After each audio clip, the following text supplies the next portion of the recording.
Cool, come on now. Please tell me that I can't, that I won't, that I fail, that I'll never make it out, yeah.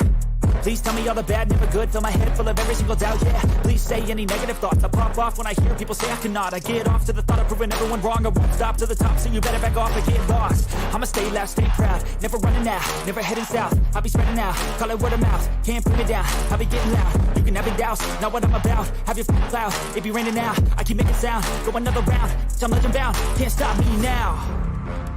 You don't wanna fuck with me, a slow burn like a disease. Just tell me that I can and show you things that you couldn't believe. Just tell me that I can. Just tell me that I can. Just tell me that I can. Just tell me that I can.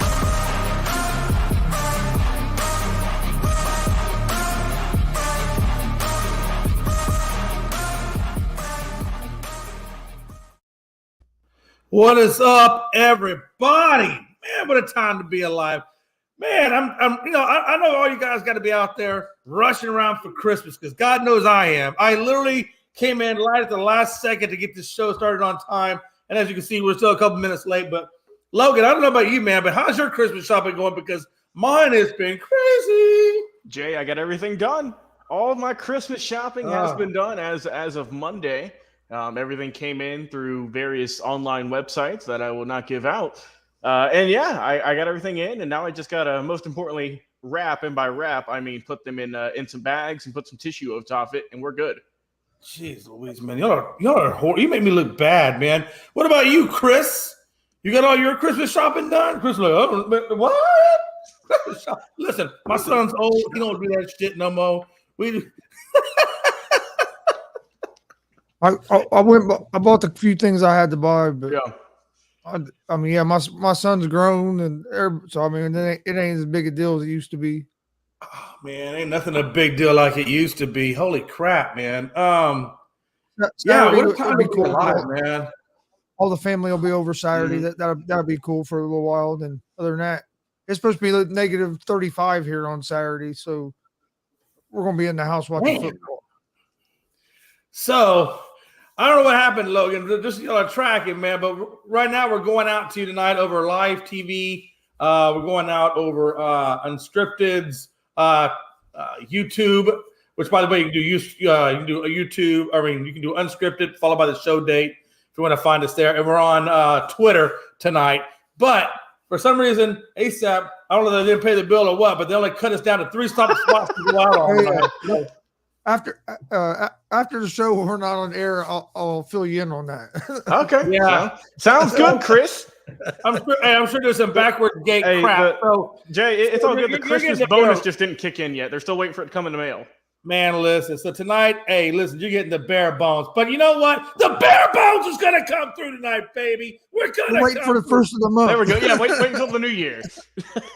But in any event, we still are on live TV. So live TV out there somewhere. Hopefully there's about 1 million people watching me and my boy Logan, known as Babyface, and then my uncle, known as Slick Rick, over there, Chris Gonzo Gonzalez.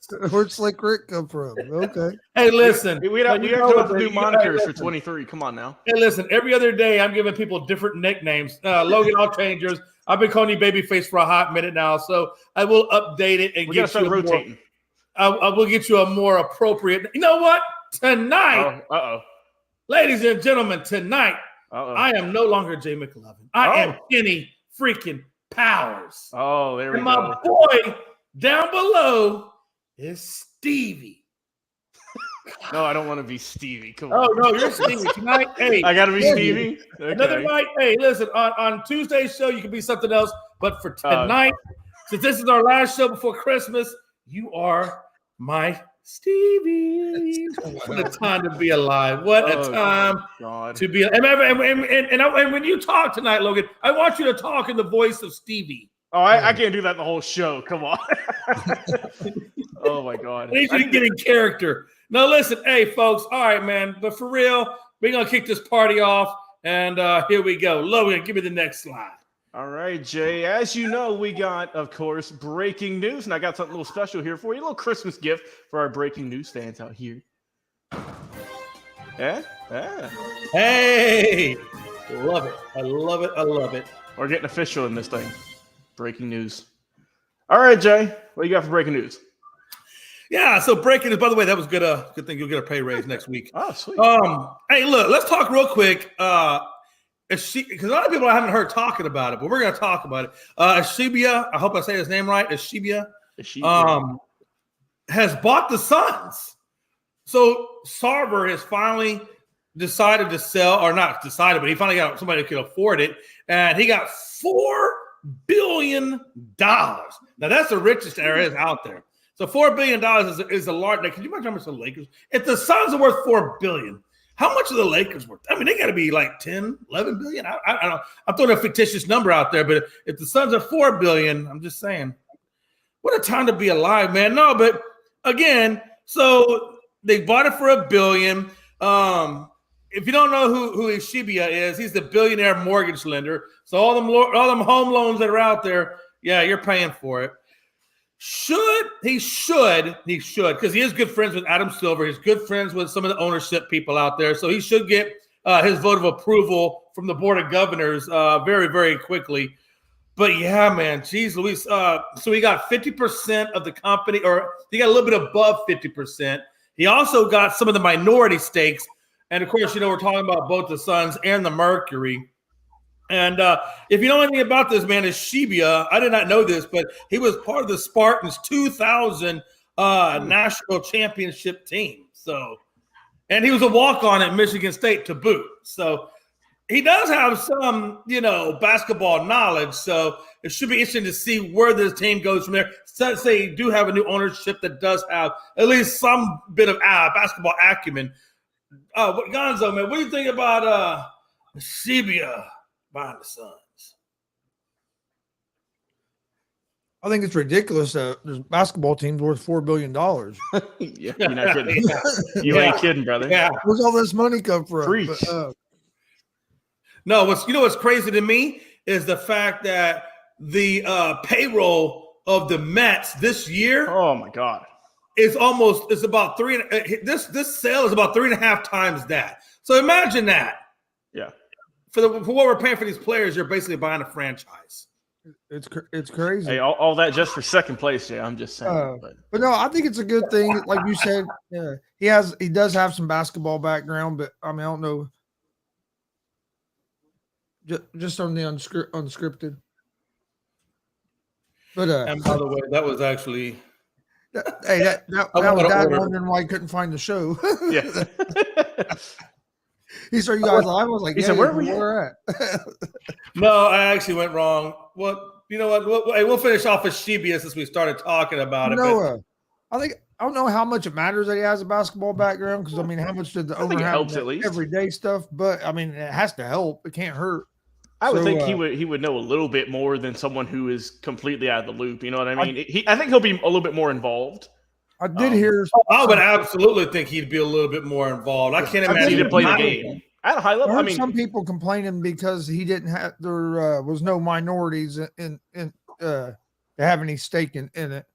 But I mean, hey, when whoever has the money is going to buy it. So I mean, you can't always control that. But I think it'll probably work out to be a good thing. At least maybe the cultural change. That'd be the big thing. And God knows. Well, yeah, absolutely. Yeah, it's definitely going to be a big cultural change. But Logan, man, what's your thought process on Ishibia buying the Suns? I mean, if you're letting this dude down here in, I'm leaving. Hold on, man. I'm sorry, bro. Oh my God. Yeah. Oh. Gotta get No.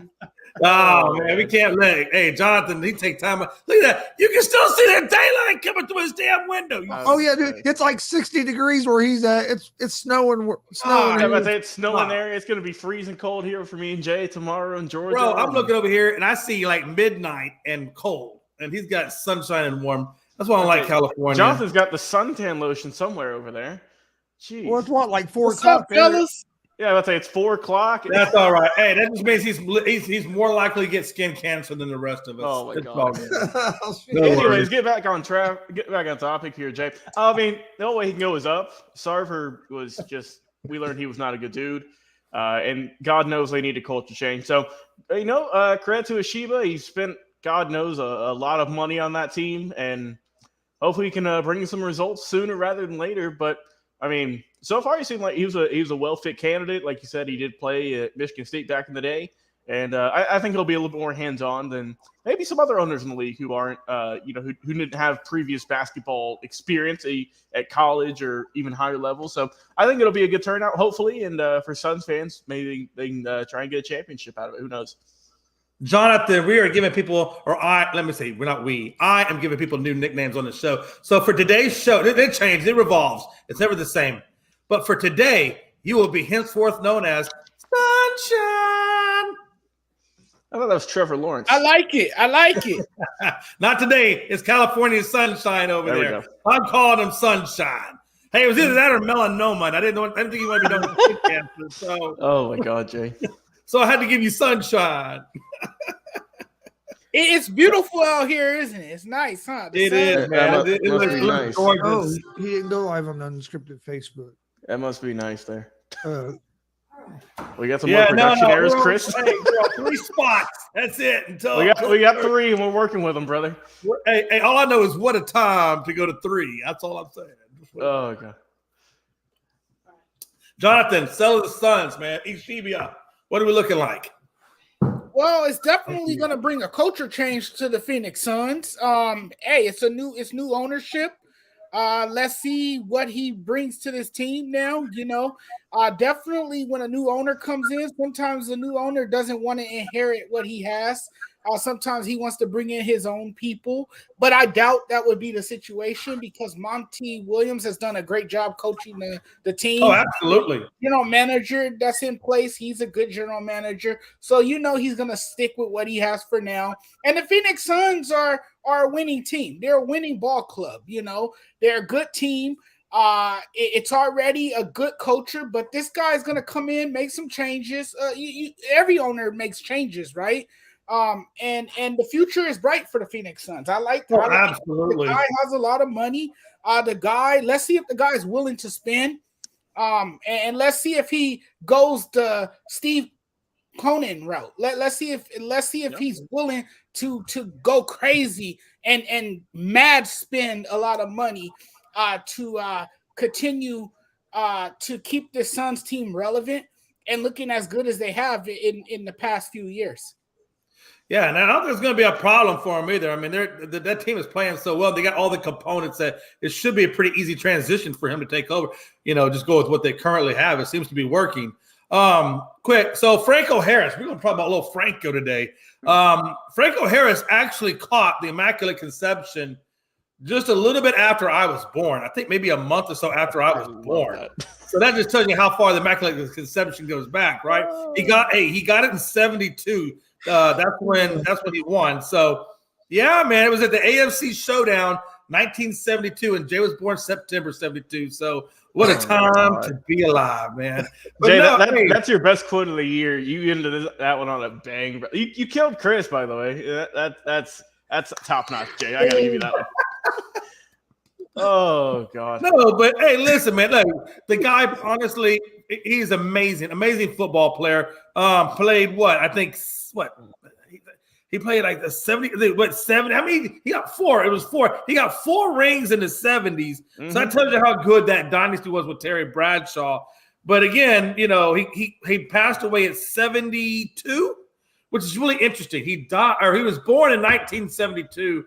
And he passed, or not born, excuse me. The Immaculate Conception was 1972, and then he passed away at 72 years of age. Is it ironic? I don't know. It seems kind of weird to me.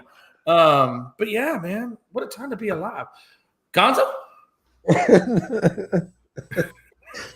Never mind. Logan will come back to Gonzo. You're going to collect himself. Yeah, it was sad to see him go. Everybody knows that play. I can't even really follow you, Jay. That's the way I roll, Chris. I get you laughing, and you ain't got nothing to say. If only that worked with pride. Go ahead, Logan. Oh, we're all right. Yeah, we're good. We're good. Yeah, it is sad to see him go. We know that the game against Vegas this upcoming week, they were going to honor that play and retire. I believe retire his number, maybe. But now it's just going to be a celebration of his life, and it's unfortunate he wasn't able to be there with all the festivities they got going on this week against the Raiders and whatnot, and against that historic play in football history. But hate to see him go, especially around the holidays. And like you said, a tremendous football player in general, an all-time Steelers great. I'm sure there's some people, some Steelers fans argue he is the best Steeler. So just another great player that we've lost, unfortunately, this year. And you hate to see it. Oh, absolutely, Gonzo, man. I mean, not Gonzo. Excuse me. Sunshine, your turn. Yeah, on Wednesday morning, the city of Pittsburgh woke up to unbelievable news. Sad news that Franco Harris had passed away. And I find it kind of ironic that he passed away when he, received around the same time that he received the Immaculate Reception, which was dating back to 1972, December 23rd. Isn't that crazy? He died a few days before that. Yeah, that's insane. And he died a few days before he was going to be honored.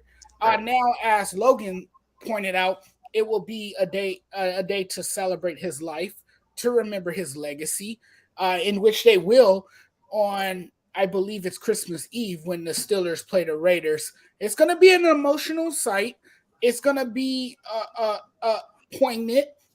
And, it's going to be a moment of silence for a true gentleman, a legend, forevermore, and a guy that Pittsburgh loved. He was a beloved figure in Pittsburgh. He was an iconic name in Pittsburgh. Everyone knew who the hell Franco Harris was. Franco Harris brought a lot of energy. He lit up a room with his personality and who he was and all the great stuff he did in the community. So this is a tough loss for the city of Pittsburgh. It's a tough loss for football, and it's going to be a very emotional day come Sunday when the Steelers whenever they play, whenever the game is played. It's going to be an emotional scene for sure. Yeah, no doubt about it. And then we kind of move on real quick to Carlos Correa. We all know that he went to the Giants, we thought, and then he wound up going to the Mets. What the hell? And we all know they said it was a medical reason. Well, it can't be too much of a medical concern if Steve Cohen is willing to just sign him right there on the spot, no questions asked, whatever. We all know that, and they don't want to talk about it. Like, since when does a team not want to talk about the reason why they didn't get him or the reason why they didn't sign him? So that we all know it is what it is. It's a cover up for what really happened. They probably had buyer remorse. I think they said it earlier on the afternoon show with Gonzo and Mike and the crew that most likely maybe his teammates didn't get along. Either way, there was something within that organization and Carlos Correa that they did not want to do it. And so I guess they let him out of his contract. And again, he had the Mets on the phone right at midnight. And of course, now you kind of wondered, was there tampering going on? Was he talking, and all that? So yeah, man, there's a lot of craziness, a lot of fishiness behind it. Carlos Correa, well, I don't give a damn because I've got. He done left your team already, Jay. I don't care. He done been gone. You done got a championship after him.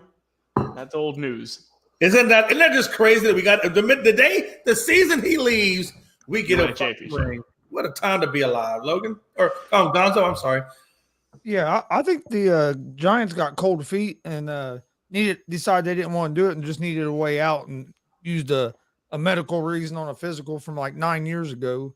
Right. Because, like you said, it can't be that serious, or the Mets wouldn't be wanting to sign him. No, the Mets do a physical and they don't end up signing because then maybe physically. But I think it's more of the Giants decided they didn't want to do the deal at the last second for some reason or another, and that was their way of trying to kind of backtrack. Hell yeah, and Logan, I guess there had to be a double opt out for both the team and Carlos Correa, because if I was Carlos Correa, I'd be like, look, if you want out of this, that's fine, but I need $5 million because the Mets are going to give me $315, but I'm not missing out on the $320, baby. So you're going to have to give me $5 million, and then we cut Sling Low. But what do you think, Logan? What's your thought process on all that's happened? I'm a Chris, man. I think this is the real issue here. The real problem was just cold feet. On whose side? I mean, we're still not really sure. It said, I don't know. It is very fishy that they said, the Giants said, we don't trust this ankle injury that Correa had in 2014 when he was in the minors. Yeah. I mean, absolutely. It's not like it's last year. I can understand that more. But what, 8 years ago? Gonna be 9? Yeah, that's a little crazy. That's crazy to me. That doesn't. I mean, something's not right here. And obviously, we have not gotten the full story on this yet. It's gonna break eventually. I believe Scott Boras is his agent, correct? Yes. And we all know that he is like the top agent in probably sports, if not baseball for sure, when it comes to getting these long-term big money deals for his players. And this is just another one. But yeah, it's just, I don't know, something doesn't seem right about this. It happened at 3 a.m. I just woken up to go to work, and I'm like, are you kidding me? And so a wild turn of events. I don't think anything's going to break it now in terms of just the insanity of the offseason we've had so far. That's probably the top story right there. And I can't wait to see what's going to come out in a month or two from now. We actually see what the real reason was, because like you said, nothing's adding up. Yeah, something's just not right. How does an injury from 9 years ago cause into effect of a big free agent signing of today? I don't get that. Yeah, like I said, there's definitely something going on that doesn't make sense. Jonathan, man, what do you think about this? What's going on with this? It was an absolute stunning turn of events. When I heard the news, I couldn't believe it. We woke up to that story. It was unbelievable. You mean to tell me that Steve Cohen snatched this guy away from the Giants in the middle of the night while we all were asleep? We were under the blanket in our bed, a sound asleep, and you wake up and you hear that Carlos Correa is no longer signing with the Giants because of health concerns that dates back to 9 years. That's absolutely crazy. But let me tell you something about the Giants. The Giants are obviously incompetent, and someone within that organization needs to lose their job, because not only did they miss out on Carlos Correa, one of the top shortstops in baseball, but they missed out on Aaron Judge too. That's true. That is comical to me. You was banking on Aaron Judge. You thought you had him. The news came out that you didn't. You missed out on him. You had your chance with Carlos Correa. You desperately needed a shortstop. You needed a big name in the Bay Area. You failed to do that. It's just terrible times for the Giants. And if you're a Giants fan, you feel sick to your stomach. If you're a Mets fan, you're elated. God! They just telling us out. Absolutely elated. Elated is the right word. You are. You're so excited. You're like, I can't wait till next season gets started, because we got one of the best shortstops in the game. And it's crazy because Steve Cohen is willing to spend any type of money. He went on a shopping spree this winter, and guess what? He spent $600. Do you hear me? That's crazy. Not $600. $600 million on 2 shortstops. And one's going to play third and one's going to play at short. You know what? This Mets team, let me tell you something. They might not win the World Series, but they're going to scare a lot of people because they're stacked. Yeah. You know what? I kind of equate the Giants failing to sign Judge and now Correa to kind of how we hear, especially a couple of years ago with the rumors of the New York Knicks, how they were going to sign Kyrie Irving and Kevin Durant and all these big name players and not even got close to it. It's like that, but even worse, I think, because it seemed like pen was to paper on this, and then they said, I'll pass on this. So it's a wild situation, but it's interesting to see. What's up next, Jay? And then we move over to Matt Carpenter. Now, here's where it gets interesting for me: is Matt Carpenter signs a 1-year deal with the Padres.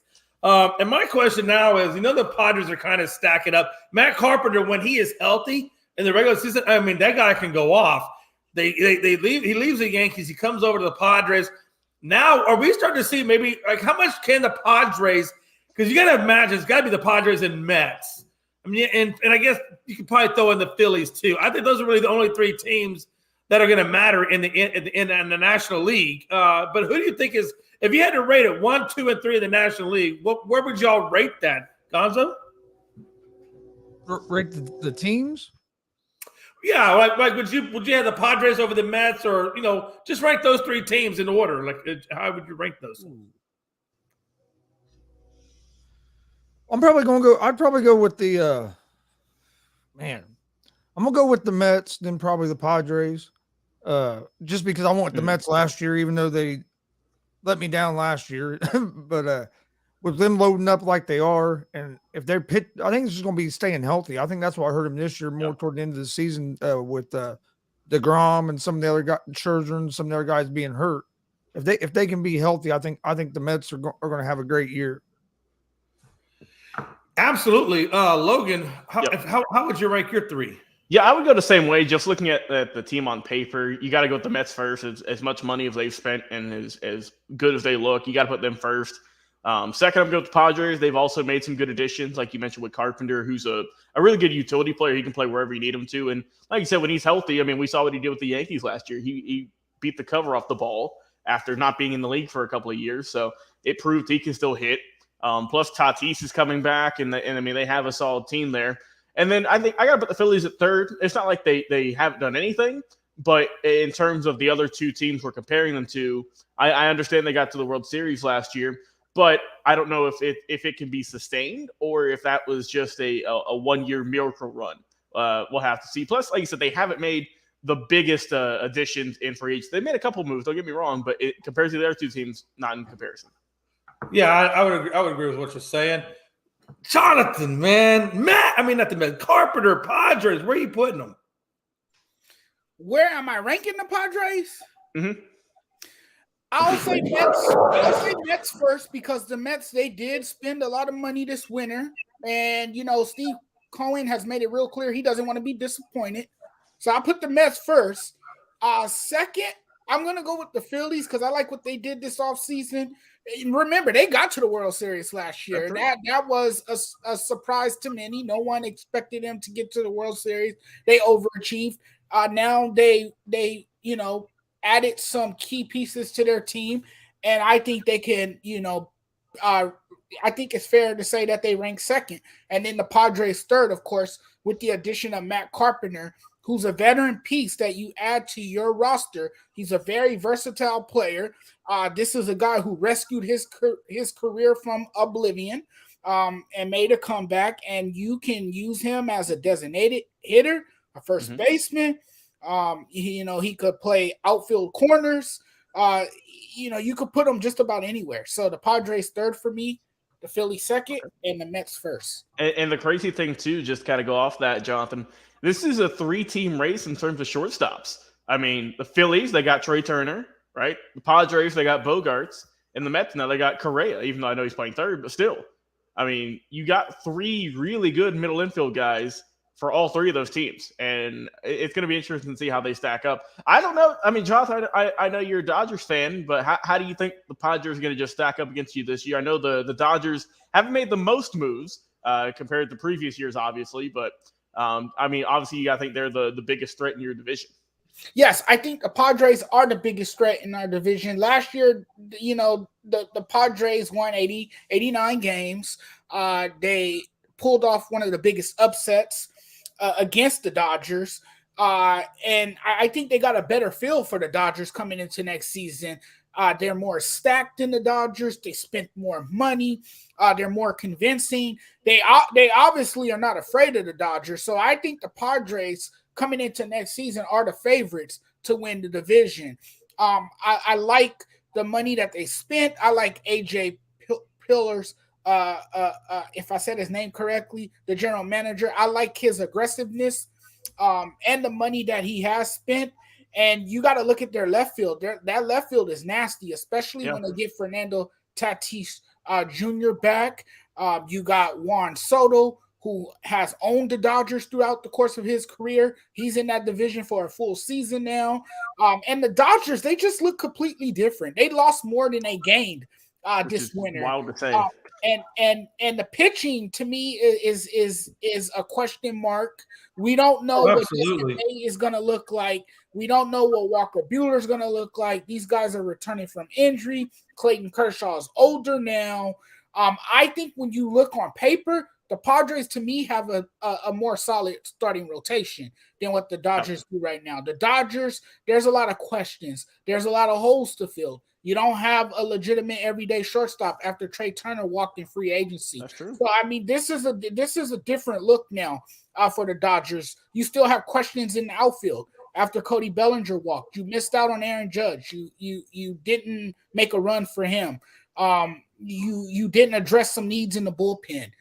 You still have a bullpen that needs to be solidified. So I mean, to me, the Padres are the favorites to come out of that division. And maybe the Dodgers need to finish and get a wild card spot because maybe they'll actually win instead of winning so many damn games and coming up short every year. And also, too, another piece there I don't believe you mentioned was Justin Turner. I mean, that's a guy who's been on your team for years now and who was the veteran that a lot of guys look to, especially, in the infield that people were looking up to. He's gone. And it's wild that after the winter meetings that the Dodgers have only signed or re-signed 4 people in total. You got Kershaw back. Syndergaard was the big move. Martinez as well, who he's aging, but he can still hit. And then Shelby Miller on just kind of a prove-it deal. I mean, so. And the rumor is this. The Dodgers are trying to get under the luxury tax so they can aggressively pursue Shohei Ohtani. That's what you're hearing. But this is a team that know to be a win now team. And they didn't do that this winter. Maybe they'll make a big splash midway during the regular season. Trade deadline? I don't know. Yeah, right before the trade deadline. I don't see it. I think they are trying to get under the luxury tax. But like you said, Justin Turner is a huge loss. I mean, his production dropped a bit. You didn't see the same level of production. But I don't know if you could replace a guy like Justin Turner because he was the guy that provided that locker room chemistry. So you're going to miss that now. And more than anything, he was a great leader in that clubhouse. Yeah, no doubt about that. All right, Jake, what we got up next, buddy? Yeah, absolutely, man. Man, what a crazy day So the next thing is, why do you think the duo in Utah did not pan out?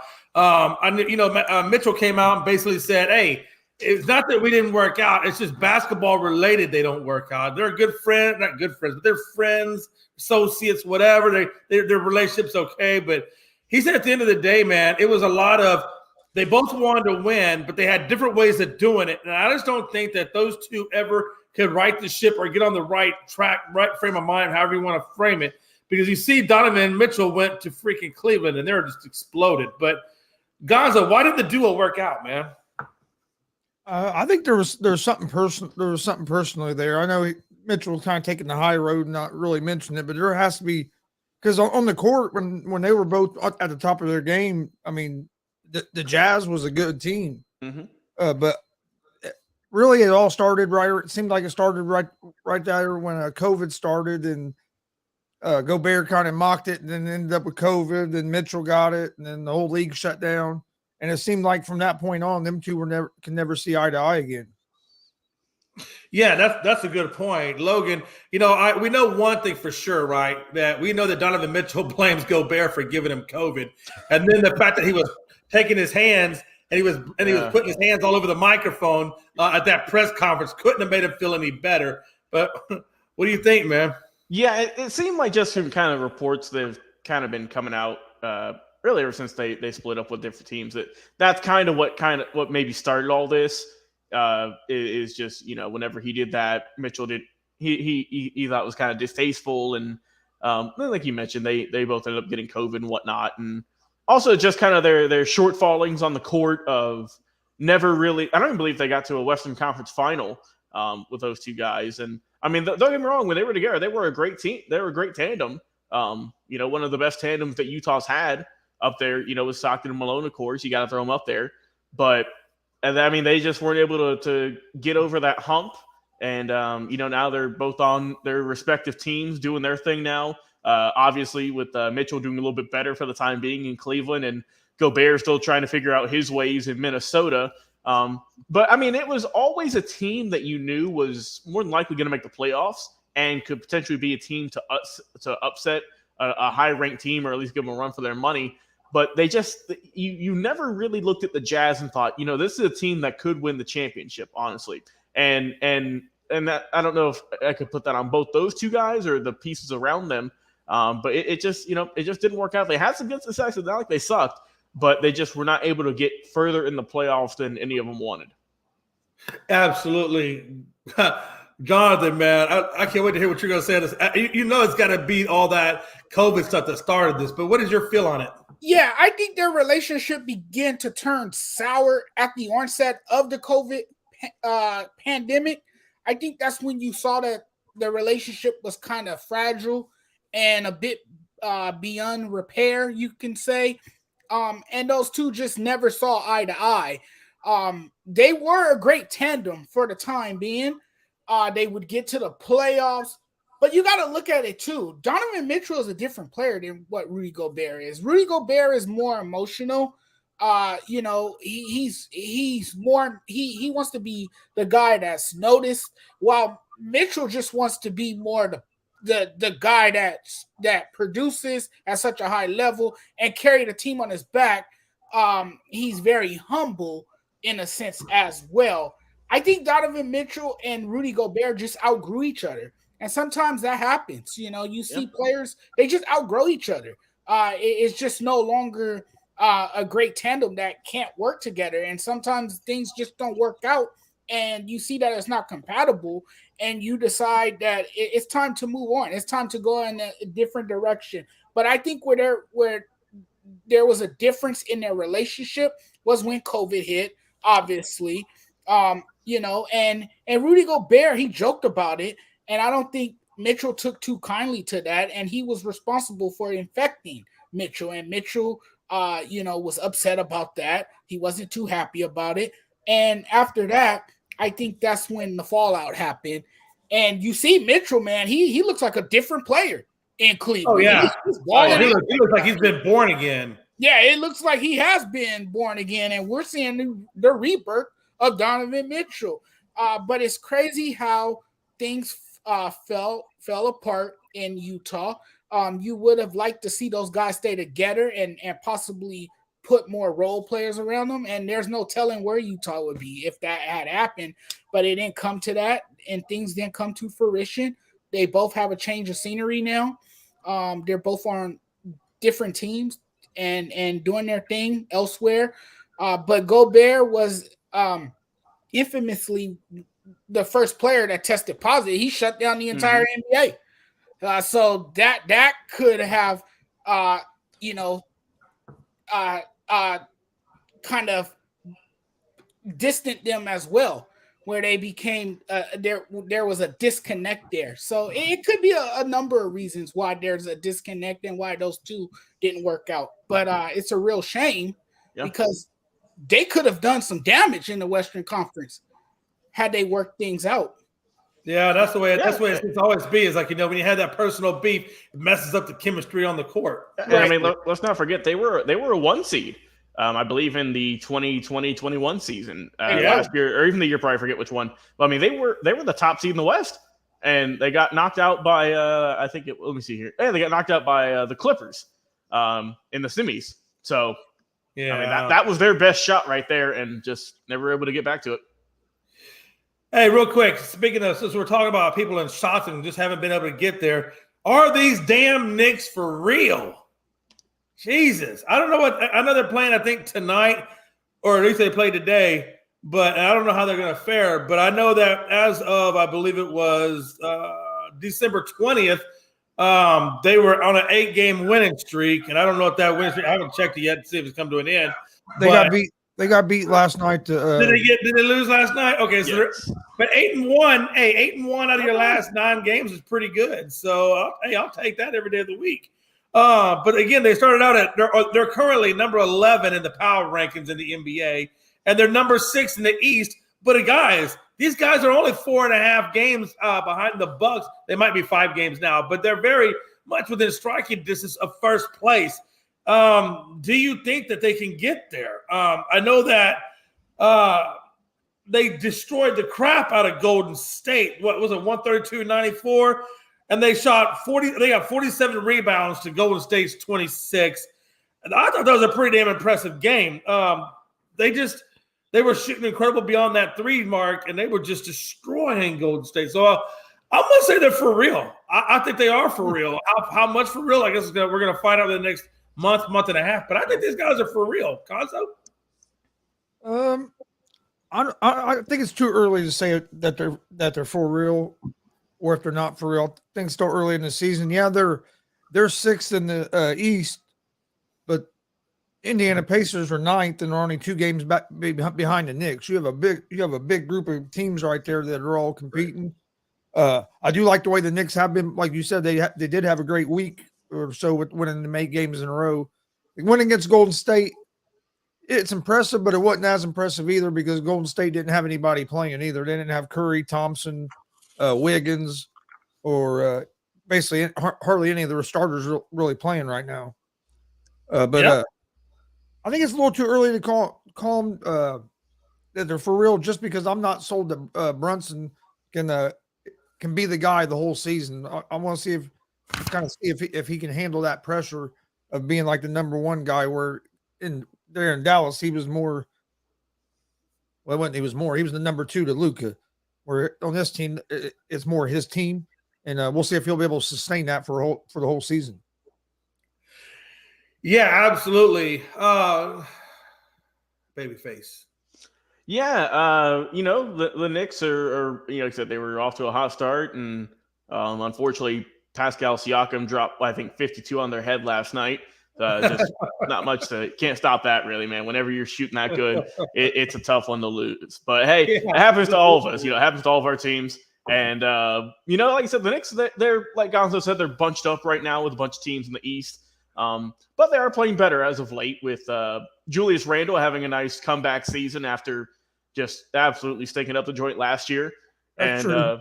like you said with Brunson, I mean, a lot of us I think kind of got on him for just because he got paid so much money. And like Chris mentioned, he was a number 2 option in Dallas, but he's looked really good this year. He's embraced the role. He's doing really well. He's shooting, I think, around like 46-47% from the field also. So he's doing good work and efficient work also. And I think they're doing better. They're a solid team all around. I don't know if they're a championship contender, but I do think that this is a team that we'll see in the playoffs. I do believe that.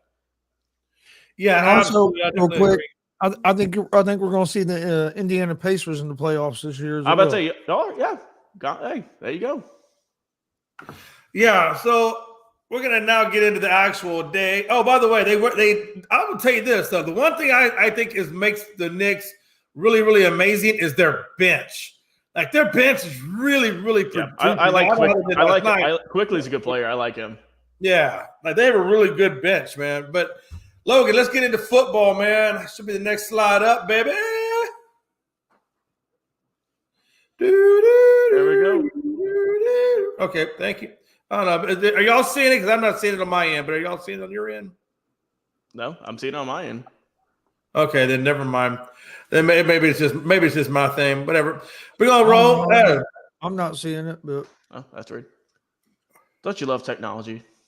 Yeah, that's strange. It either makes you or it breaks you. That's weird. I don't know why it's not. Well, we're not seeing it. I know you went to invite. Can you see any of their slides? No. What the heck? Okay. Here, let me actually, Jay. Let me drop this out and then put it back in. Maybe that might work.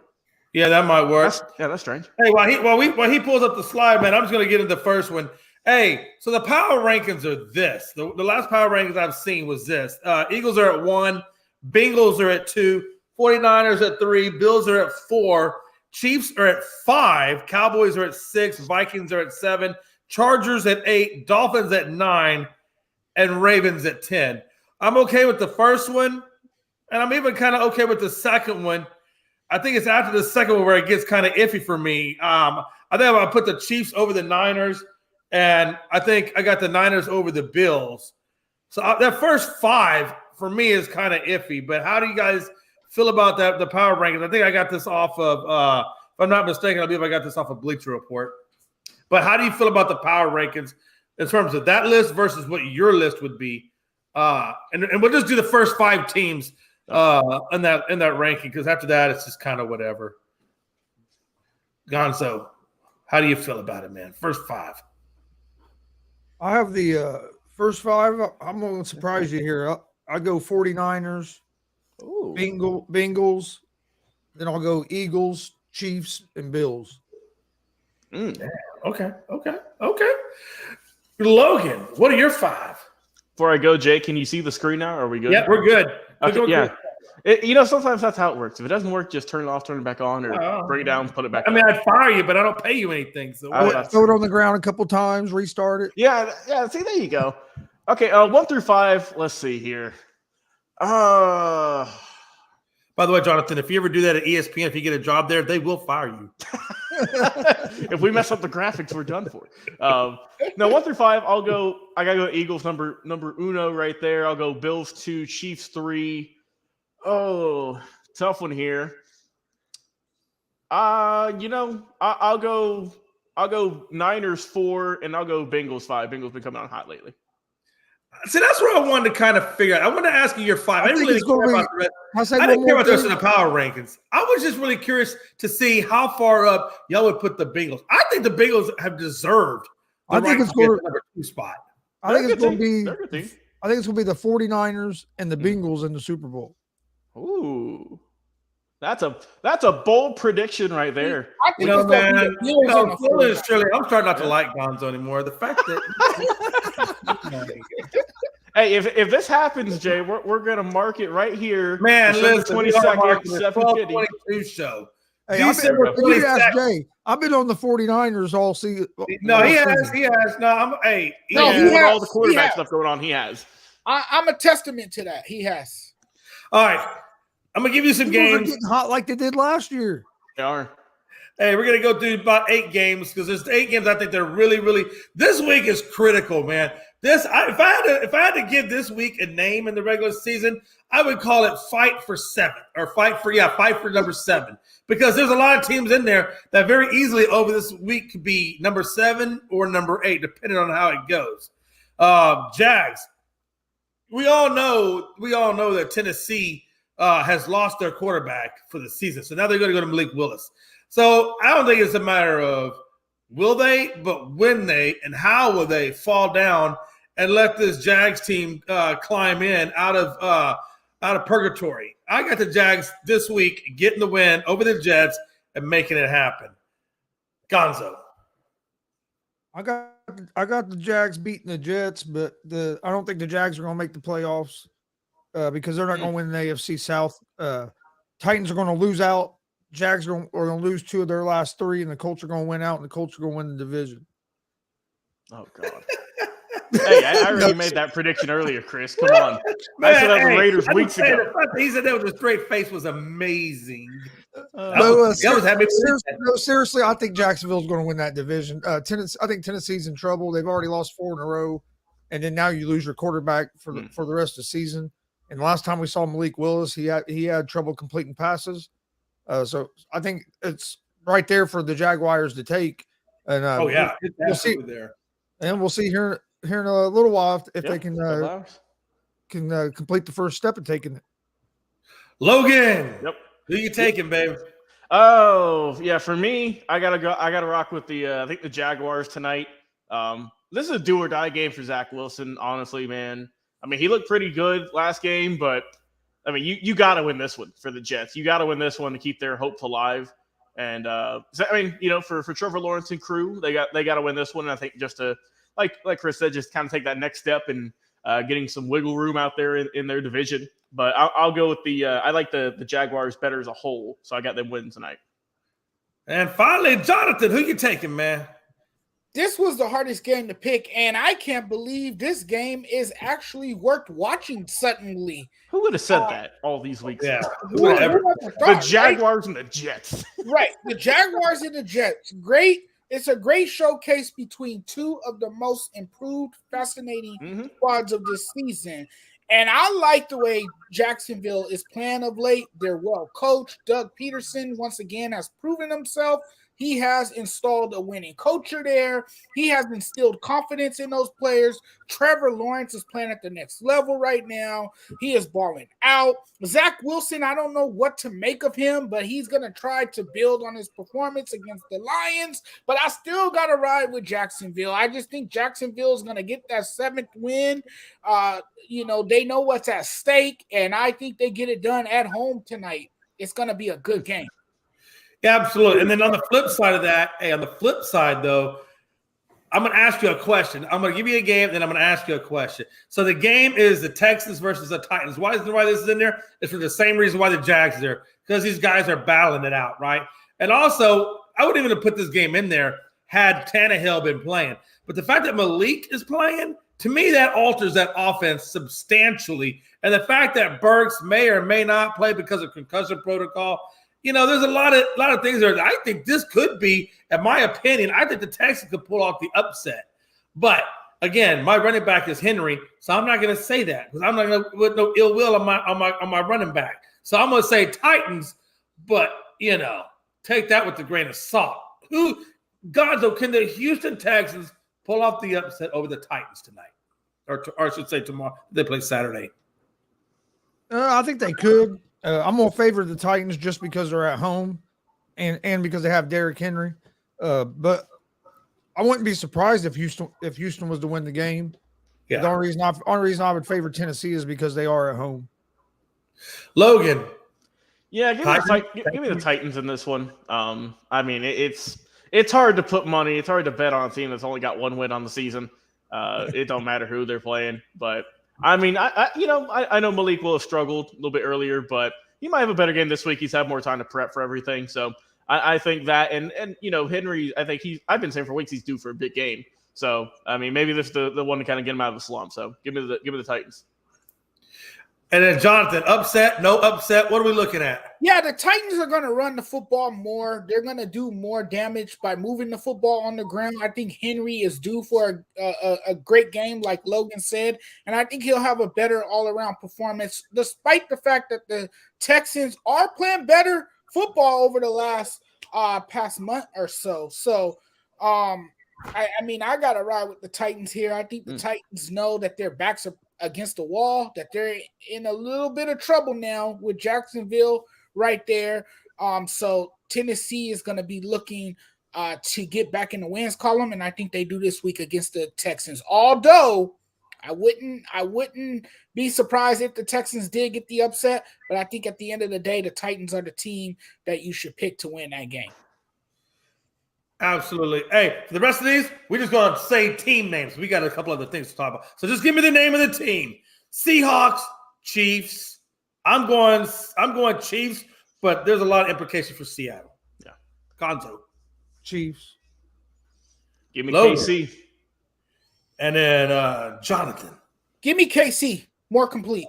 And then number 4, we got the Commanders versus the 49ers. Obviously, the Commanders are trying to keep their asses in the playoffs. That's why this is in here. I'm definitely going to rock I'm going to go with Commanders. I'm going to go with Commanders. Hey, Chase Young is back. Gonzo. Niners. Logan. Got to rock with Brock Purdy and the Niners, baby. Give it to him. And lastly, but Jonathan, who you got, baby? I'm on the Purdy train as well. I'm going to go with the 49ers because I like their defense. All right, and then the next one, like I said, Tampa is another team that's battling out with Carolina right now, trying to get into that spot. I'm rocking with – I think that Tampa pulls it off over the Cards. Gonzo. I'm going to go Tampa as well. I think the real winner is going to be the people selling beer in that game because, my God, these two teams have been lackluster. But give me Tampa. Jonathan. Give me the shaky Tampa Bay Bucks. All right, for the same reason now, hey, the Saints have a viable option. They can possibly get into this thing because they're all in that same group and they're all tied with each other. So Saints that's why this is in there. So I'm rocking with this. I'm gonna rock with the Saints and that Saints defense and the Red Rocket. Gonzo? Who are the Saints playing? Cleveland Browns. I'm sorry, Saints versus Browns. I'm gonna go Saints because of their defense. Logan? I'll go Cleveland. Oh, okay. Hey, that's when we need some differentials. Jonathan, who you rocking with? I'm gonna play spoiler here and go with Cleveland too. I think they can't play spoiler. And then now this is again, like I said, it's a very interesting game. Panthers, Lions, both teams are playing for a playoff spot. Both of them are right in the thick of things. I'm going to go with the Panthers. I'm going to go for the Panthers only because they know that if they don't win this division, they're out of it. So and they've been on a new motivational thing now. So I'm going to rock Panthers on it. Gonzo? I'm going with the Lions. They're eating kneecaps. Logan? Let me go with Motor City Dan Campbell and the Lions, baby. Okay. Jonathan? Let me go with the exuberant and the energetic Lions. Fight those kneecaps off. What's next? Hey, the last one is the Falcons and Ravens. And the Falcons are right there with the Saints and the Panthers. I mean, they're all in this thing, right? Falcons, Ravens, lots are on the line. I'm going to go Ravens in this one. Nope. Yeah, I'm going to go Ravens. Ravens. There you go. Gonzo. I'm going Ravens. I favor Huntley over Ritter just because Huntley has a little more experience. Yeah. And that's really what I was looking at. Yeah. Riddler versus Huntley. Yeah. And then Logan. Battle of the Birds. Give me Atlanta in this one. I think Ritter has a better game. Ooh. Okay. Ooh, hey, that's all right. Hey, we all need that one. And Jonathan, what are you looking at, man? How you experience versus inexperience? I'm going with the Baltimore Ravens. All right. Yeah, that's not a bad idea. All right, there you got it, folks. Those are our rundowns. Next side up of bids. There we go. Again, we like to always try to promote anything women's sports related to try to help them get this cause into better opposition so that these women can make some money. The Athletic and Google have teamed up to support women's sports. And I think this is going to be good. I think Google, the Athletic, are going to finally give the WNBA and other sports like the WNBA, like women's soccer, on all the other things that they play. I think this is going to finally give them the marketing and the things like that they need to start to get women's sports more in the mainstream. Again, it's a multi-platform. They're going to add. They're already hiring more positions to start fulfilling this, but they are literally going to go all in. Just oversaturated almost. It sounds from the way they're making it sound that they're going to do this. They're going to talk to other outlets. Try to get other outlets into it. So I think you're going to see a lot of expansion. They're talking about double coverage. Mm-hmm. So we'll see, man. But I like the fact that they're finally doing something for these women. Gonzo. No, I think it'll be a good thing. I hope what they do, the doubling the coverage will help and all that stuff. But they got to figure out how to market it to get women interested in going to the games and watching them, because if you get the women going to the women's games, men are going to follow. Yep. But now, I think that's where Google comes in. I think Google is going to give them. They really need to. I think marketing more towards women will bring the men in as well, and then you could really see the sport grow. Logan, are you the one thing I'm afraid of is once they start kicking this into gear, we're going to get 1,000 pop-ups about women's sports all over ESPN now. And not over ESPN, but on Facebook and Twitter and everywhere else. But hey, whatever it takes to get the job done. Hell, it's more than you see nowadays. I mean, the only time you really ever see coverage is for the finals or something. That's a shame. And now that they're adding more people in the newsroom, more podcasts, more just outlets. I'm assuming more ads, like you said. We'll see more ads on television, on YouTube, whatnot. I mean, it's only good. And like Chris said, as long as they can cater specifically, I would say to a younger audience. That way you can get people involved. Just do something. I don't know what it is. Right. Just you got to do something. Just get the people involved. Just get the fans involved. If you have to do what was it? Jackie Moon did the moonshot, wrestling a bear. Whatever you can do, just get the fans in there because they got some good talent over there. And we just gotta get people watching it more. So I think this is good though. Double the coverage. Hopefully double the money. Jonathan, man, Athletic Google official partners, women's sports. What are we looking at? This is awesome for women's sports. They have taken the next step. This is a start to something incredibly good for women's sports. And now women's sports, they can garner more attention with this deal. This is a great business deal. And what it does, it could bring women's sports to the forefront.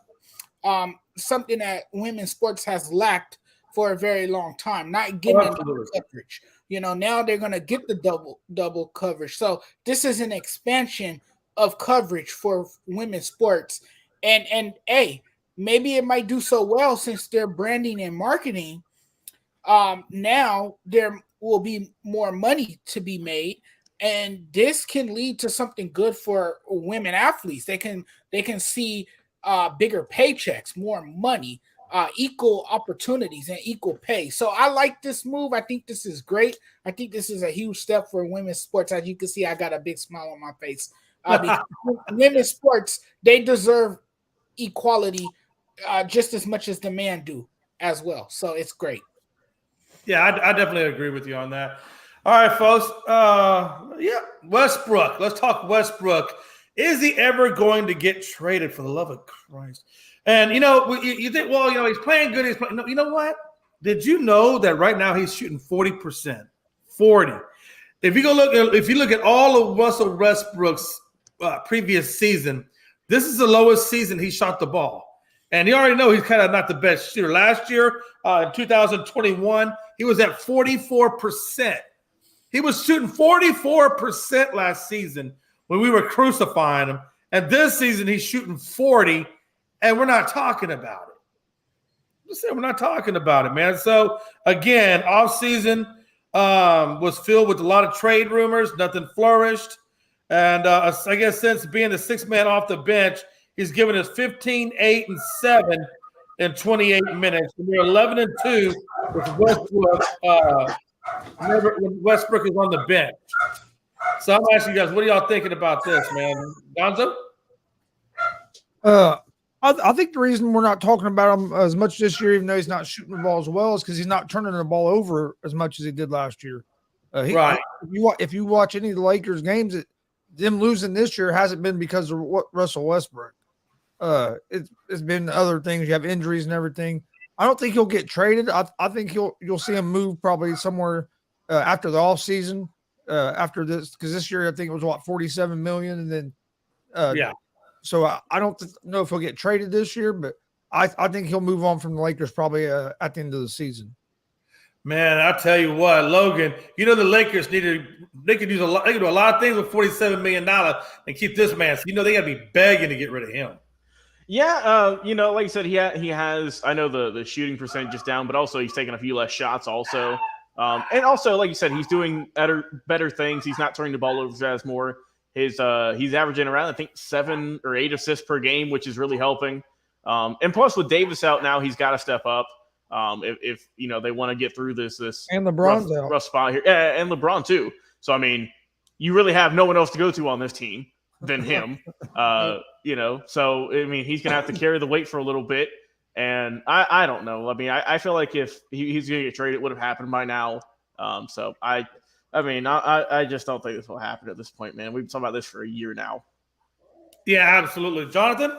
Yeah, after his recent solid play as the team's sixth man, I don't see him going anywhere anytime soon. I think he embraces his role. He's coming off the bench. He's making an impact when he's on the floor, and he's not the guy to blame as much anymore because he is contributing when he's on the floor. Now, I do think if it's the right trade, let's say if it's like a DeMar DeRozan from the Bulls or something like that, I think the Lakers would consider sending him out in a heartbeat for a guy like DeMar DeRozan. But if it's if it's not like a big name player or a shooter who can help shore up the rotation, then no, he's gonna stay. And I think by the time the trade deadline approaches, I think Westbrook will be in a Laker uniform. I don't see him going anywhere. And if they do trade him, it won't be a blockbuster trade. It'll be a trade for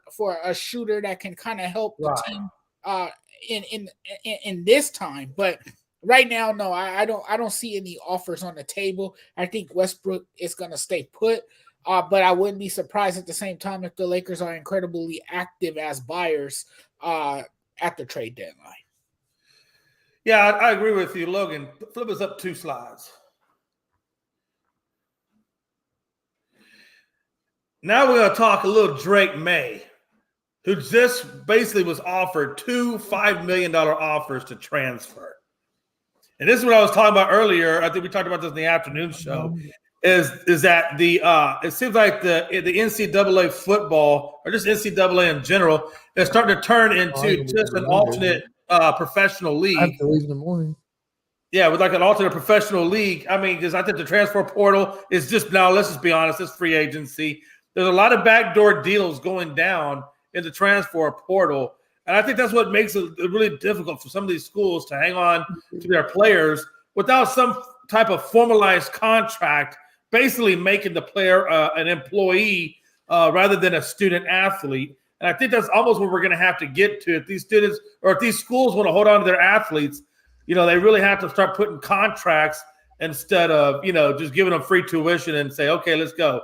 They really need to start doing that. It's crazy to me, man. And again, any team that that was contracting Drake May before Drake May, decided to stay, well, that's tampering.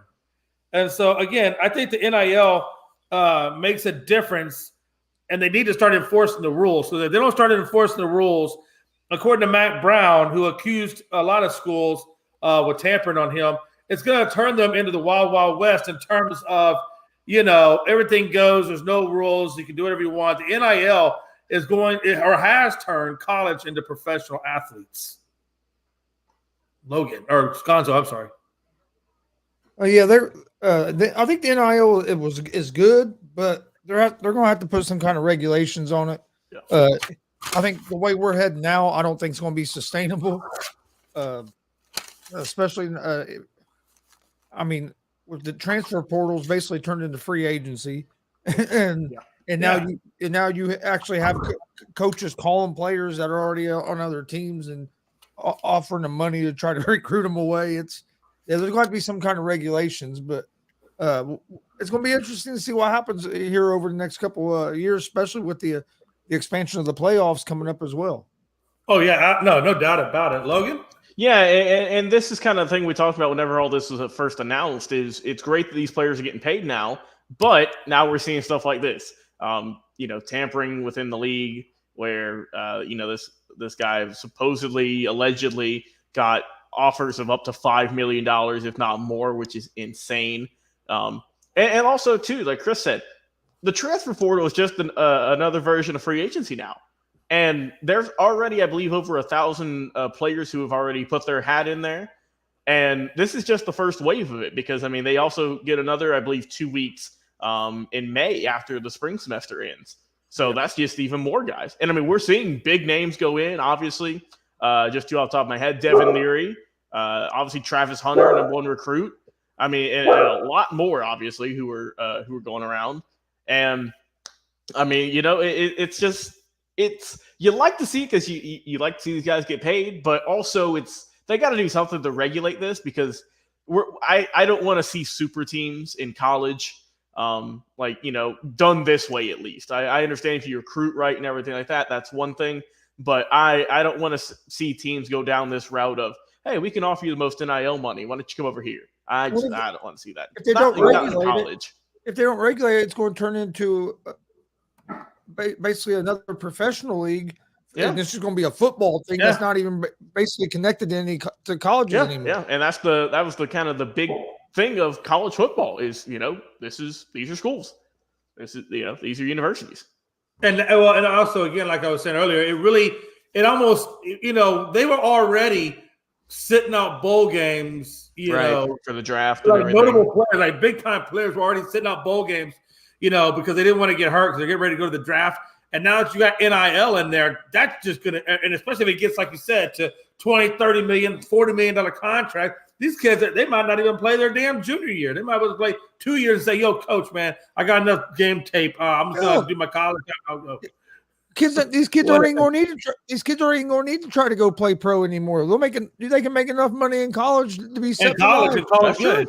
I was just about to say that. I got $5 million. I take it and get out of there. These NIL deals are going to keep these kids in school, but it's also going to cause a problem in college athletics because now you're going to have players jumping around. You're going to have players taking advantage of the transfer portal to get to where they got to go. Look at all the players that's transferring now from Jackson State after Deion Sanders took the coaching job at Colorado. That's a perfect example right there. And like Logan said, this is just the first wave of it. You're going to have more players transferring and being offered big bucks to play somewhere else. And what kid would turn down millions of dollars? I don't know anyone that would. So, I mean, hey, I'm not going to knock anyone. I'm not going to talk bad about anyone that's I guess Drake May did twice. I guess so. Also, Jonathan, I have some breaking news for your team, for the Dodgers. Trevor Bauer has been reinstated by MLB after they reduced his suspension from 324 games down to 194. So he will be back this year. I just that's what I'm talking about. I had forgotten all about him. Hey, you know what happened? Hey, them Dodgers went. They went. Hey, look, man. I know he did some crazy shit. Let the man back in because we really could use him. If you looked at our bullpen lately, bring him back in. You know how much money we spend? Bring him back in. Oh, Jonathan, there you go. You got your starter pitcher back. And you know what? I had been saying all along, and Jay and Chris and Logan, you know this as well. I've been saying that the Dodgers needed to get another starter in that rotation to solidify the rotation. Hey, bring him back. You might not like what Bauer's accused of, but the dude's a hell of a pitcher. Yeah, that is true. Right, but then you heard reports too that there was a disconnect between him and some teammates. And there were some teammates that weren't on board with him returning. It's going to be interesting to see how it all plays out. It might not be all sunshine and rainbows over there. Outside the house right now. And get out of their feelings. And hey, this dude's going to. Let's just be honest, though. Look, they lost Trey Turner. They lost Justin. They've been losing people left and right. They need someone back. Let's be honest, man. Even with Trevor Bauer, though, I mean, does anybody? And Jonathan, I mean, I don't know how you feel about it, but I mean, I just don't think the Dodgers have the team to really make an impact this season. I mean, they'll make an impact in terms of but they're not going to get to the. They're not World Series contenders. If you think so, let me know. They're playoff contenders, but not World Series contenders. So that's what I'm saying, right? I mean, we don't play for the playoff. I mean, we don't play for the World Series. So Reds are winning the World Series this year.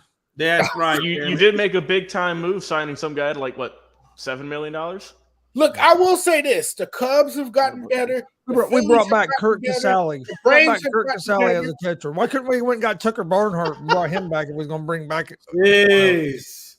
I'm just going to say this. Look, the Cubs have gotten better. The Braves have gotten better. The Phillies have gotten better. The Padres have gotten better. The Mets have gotten better. There you go. And I think the other guy we brought in was Will Myers. That's your big money right there, baby. Ooh, there we go. Will Myers. It got me real excited. And the Giants, they only bought in Mitch Henniker from that was their consolation prize for not getting Aaron Judge. Henniker, that's or as the famous now infamous quote from John Heyman, arson judge, because he spelled it wrong. Yeah, arson judge. Oh, he was in a rush, probably. Oh, he was in a rush and he got it wrong. Get the report out there. Not only did he get it wrong, he spelled the guy's name wrong. Right, it was a typo. Yep. Oh my God, what a time to be alive. He got the report wrong too about Aaron Judge. Yeah, can't get much worse than that. But Jay, we're at final thoughts. What you got? Yeah, man, we are definitely at final thoughts. Gonzo, what's your final thoughts, brother? Getting ready to eat some dinner and watch this football game. Hopefully get a good Thursday night game. Hope everybody has a great Christmas and everything. Being our last show before the holidays, and then we'll be back Tuesday for Unscripted. Yeah, we will be back on Tuesday. and pray to God nobody has any tattoos on their face that they didn't plan already to have put on their face. You laugh, man, but it's a thing. It's a whole thing. Dude, if Jason, I I woke got- up and I had a tattoo on my face that was supposed to be there, somebody's getting killed. I'm probably going to jail. You have to go back and do some serious thinking about, Yeah. hey, what really all happened. You know what I mean? I'm just saying, Logan, man, what's your final thoughts? Yeah, just go off what Chris said. Happy holidays, Merry Christmas, whatever people want to say nowadays. Enjoy family with loved one, friends, family. Be safe traveling. Weather's rough, man. And I know Frankie, they're getting beat with snow right now. And me and Jay, we're just going to freeze tomorrow pretty much. Yeah, we're just free. But hey, I mean, Jonathan's doing good at least. So there's that. But yeah, everyone just be safe, enjoy some time off. And like I said, we'll be back on Tuesday. Check us out Twitter, Instagram, or not Instagram, TikTok. Instagram eventually, maybe. We'll see. But TikTok and Twitter for sure. Me and Frankie doing some good work. And our 3 channels now that we're going live on for the time being. And yeah. Yeah, absolutely, man. What a time to be alive. Jonathan, final thoughts, brother. I'm on 2-week break. Hey now. There we go. I'm chilling. Hey. I'm chilling for the next 2 weeks. I mean, I know this is a busy week for a lot of people. So, safe travels to all of those who are commuting this week. It's gonna be busy out there. Stay safe. Be careful and have a great holiday. Whatever you celebrate, I wish you all the best. Happy Hanukkah, Merry Christmas, Happy Kwanzaa. May your holiday be filled with joy, peace, laughter, and many, many blessings. So, again, I just want to say happy holidays to everybody and a happy new year. And let's make 2023 one hell of a year. Man, you said everything but happy Hanukkah. What, you don't like the Jewish people? You You put better say Hanukkah in happy there. Hanukkah. I threw Hanukkah in You there. gave a shout out to Hanukkah. Come on, Jay. Listen, man. You better get right, man, and say happy Hanukkah. He got it in there. We're good. We're good. And don't forget Feliz Navidad for the Yeah, love. that's true. That's true. Feliz Navidad. No, shut up. It's too late. Feliz Navidad. You had your chance. Oh. Listen, man. Hey, like everybody said, man. Seriously, happy Merry Christmas. Did anybody? This is what I'm tracking. Did anybody pick the Jets? Are we all Jaguars? No, I got Jaguars. Chris, what I you think you what got you on that that? Jaguar too, didn't you? Yeah, I got the Jags. I had Jaguars, but after that, Everybody, I switched. so there's no controversy. We're all Jaguars. Okay. Yeah, Just we're all checking. good. I couldn't remember. So Trevor Lawrence just fumbled. Oh, great. yeah, I know. Trevor Off to a Lawrence. hot start. Sunshine. Oh, and also just real quick on the Trevor Bauer thing. I see from Bob Nightingale, so take with a grain of salt. He's not the most Bob reliable Nightingale. source. But I just kind of checking Twitter real quick here before we get off. It said the Dodgers plan to release Trevor Bauer. So who knows? He might not be on the team. He might be a free agent. So what if he gets picked up by anybody? Didn't even want any part of him. I think he gets picked up by somebody. Oh, he Cincinnati? will, yeah, but the Dodgers obviously don't want any part of him. I'd be all right. Oh, The Reds picking him crap. up. Hey, So that so- means, hey, what if he goes to like one of the teams that He'll that get need picked a up, but he's pitcher not that going are just- What if he He's goes not to going to San get the kind Diego? of money that he was getting paid. What if he He's goes not- to the Padres or the Giants? he's getting paid $32 million next season. That's a lot of money for someone who ain't pitched in over a year. I mean, Yeah. plus, like you said, if they are getting rid of some cap to maybe go after Ohtani next year, I mean, I think you might as well just cut bait with him. I mean, Yeah, I think you do too, if that's your plan. Or maybe you ride him out and cut him in the summer, or as soon as the World Series is over with, you cut him at that point. And maybe you ride one season with him. we'll see. All right, Either that was way, that was hey. my last thought there. Yeah, so that's crazy, man. Crazy news, man. Honestly, don't think Trevor Bauer should be picked up by anybody. I'm sorry if you put your hands on a woman, even if she asks you to put your hands on a woman, first one to the telephone, other one goes to jail. Fuck them all. Fuck them all. But that being said, man, hey, like Chris said earlier, we will be back on Tuesday at 7 p.m. Eastern. Tuesday, 7 p.m. Eastern is when we will be back on. And like Logan said, please, for the love of God, do not drink and drive. Call an Uber. I swear to God. Even if you're like, we're gonna get the $10. So be the best $10 you spend all night. God, what time to be alive. And I concur. There you go. and last but certainly not least, man, like Jonathan said, Help control the human population and get your children condoms or prophylactics. Y'all have a good night.